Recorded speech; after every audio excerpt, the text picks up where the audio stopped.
여러분, 우리가 매일 지키는 법 있잖아요. 근데 그게 과연 전부일까요?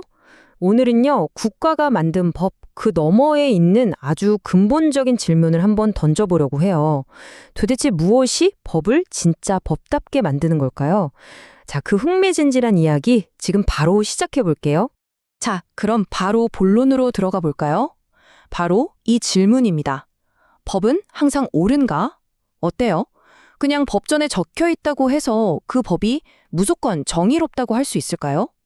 이 간단해 보이지만 사실은 엄청나게 도발적인 질문, 여기에 대한 인류의 수천 년에 걸친 고민이 바로 오늘 우리가 파헤쳐 볼 주제입니다. 자, 이 논의를 제대로 이해하려면요, 두 명의 주인공을 먼저 알아야 해요. 바로 실정법과 자연법입니다. 지금 보시는 화면이 그 둘의 차이를 딱 보여주는데요. 실정법은 뭐냐면 국가가 만들어서 힘으로 강제하는, 시대에 따라 계속 바뀌는 법이에요.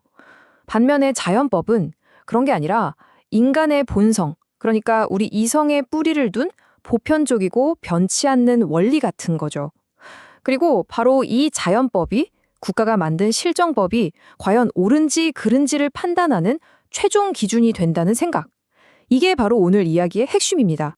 아니, 그러면 이렇게 강력한 자연법이라는 아이디어는 도대체 언제, 어디서 시작된 걸까요? 지금부터 저와 함께 정의를 향한 인류의 그 기나긴 지적 여정을 한번 따라가 보시죠. 이게요, 무슨 최신 트렌드가 아니에요. 아주 오래된 인류의 깊은 지혜에서 나온 거거든요. 그 시작은 무려 고대 그리스까지 거슬러 올라갑니다. 아리스토텔레스 같은 철학자들은 공동선에서, 또 스토아 학파는 자연의 이성적 질서라는 것에서 법의 근본을 찾으려고 했어요. 그리고 이런 생각들이 나중에 로마법의 뼈대가 됐고요. 시간이 흘러 중세시대로 와서는 신학이라는 거대한 시스템이랑 만나면서 훨씬 더 정교하고 깊이 있는 이론으로 발전하게 된 거죠.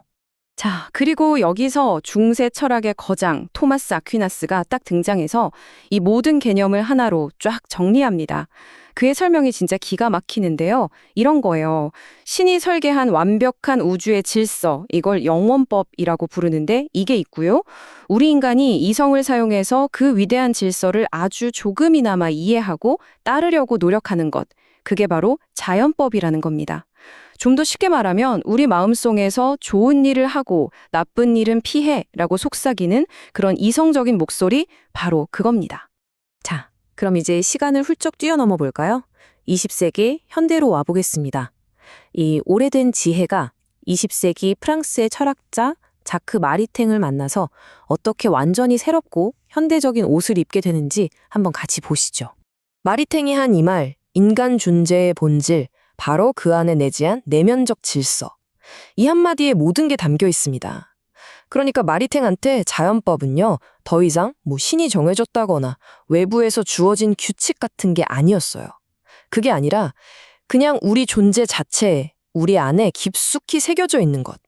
우리를 우리답게, 인간답게 만들어주는 바로 그 내면의 질서 자체였던 거죠. 그리고 여기서 마리탱은 아주 중요한 포인트를 짚어줍니다. 두 가지로 나눈 건데요. 첫째는 존재하는 자연법. 이건 우리 모두가 태어날 때부터 가지고 있는 일종의 도덕적 나침반 같은 거예요. 근데 나침반이 있다고 다 길을 잘 찾는 건 아니잖아요. 이걸 제대로 읽고 사용하려면 교육도 받고 스스로 깊이 생각도 해봐야 하죠. 그렇게 해서 얻어지는 게 바로 두 번째, 인식된 자연법입니다. 그러니까 본능적으로 아는 거랑 그걸 깊이 이해해서 실천하는 건 완전 다른 차원의 문제라는 거죠. 바로 이 지점에서 이 자연법이라는 개념이 우리 시대의 가장 중요한 가치랑 딱 연결됩니다. 그게 뭐냐면 바로 인권이에요. 마리탱은 우리가 지금 목숨처럼 소중히 여기는 이 인권이 사실은 그 내면의 자연법이 정치적으로 표현된 거라고 말합니다. 이것 때문에 인권은 그냥 사람들이 모여서 이렇게 하자고 약속한 게 아니게 되는 거예요. 인간의 본성 자체에서 나오는 누구도 빼앗을 수 없는 절대적인 권리라는 아주 강력한 철학적 뒷받침을 얻게 된 겁니다. 자, 마리탱이 이렇게 개인의 내면 그리고 인권 문제에 집중했다면요. 이제 또 다른 사상가가 등장합니다. 요하네스 메스너. 메스너는 시선을 확 돌려서 사회 전체를 바라봐요. 자연법이 단순히 개인의 문제가 아니라 어떻게 사회를 바꾸는 힘이 될 수 있는지를 보여주거든요. 메스너는 자연법이 우리한테 아주 구체적인 목표들, 그가 실존적 목적들이라고 부른 것들을 추구하라고 말한다고 봤어요. 여기 화면에 나오는 것들인데요. 나 자신을 지키고 발전시키는 거, 아이를 낳고 교육하는 거, 그리고 다른 사람을 배려하고 돌보는 것, 더 나아가서는 사회 전체의 이익을 키우는 것까지요. 굉장히 현실적이고 실천적인 목표들이죠. 바로 이 부분이 메스너 생각의 진짜 혁신적인 점이에요. 그에게 자연법은 더 이상 그냥 착하게 살자는 개인적인 다짐 같은 게 아니었어요. 그게 아니라 예를 들면 노동자의 권리를 지켜주는 법을 만들고 어려운 사람들을 위한 복지제도를 만드는 것. 이런 구체적인 사회 시스템을 구축하는 것 자체가 자연법이 우리 사회에 던지는 아주 적극적인 과제라는 거예요. 말하자면 정의로운 사회를 만들기 위한 일종의 청사진인 셈이죠. 자, 이 표를 보시면 두 사람의 결정적인 차이가 한눈에 딱 들어오죠. 마리탱한테 정의로운 사회는 좋은 사람들이 많아지면 자연스럽게 따라오는 결과물 같은 거였어요. 근데 메스너는 달랐어요. 그건 우리 사회가 제도를 통해서 직접 만들어가야 할 과제라고 본 거죠. 그러니까 초점이 개인의 양심이냐 아니면 사회의 구조적인 책임이냐.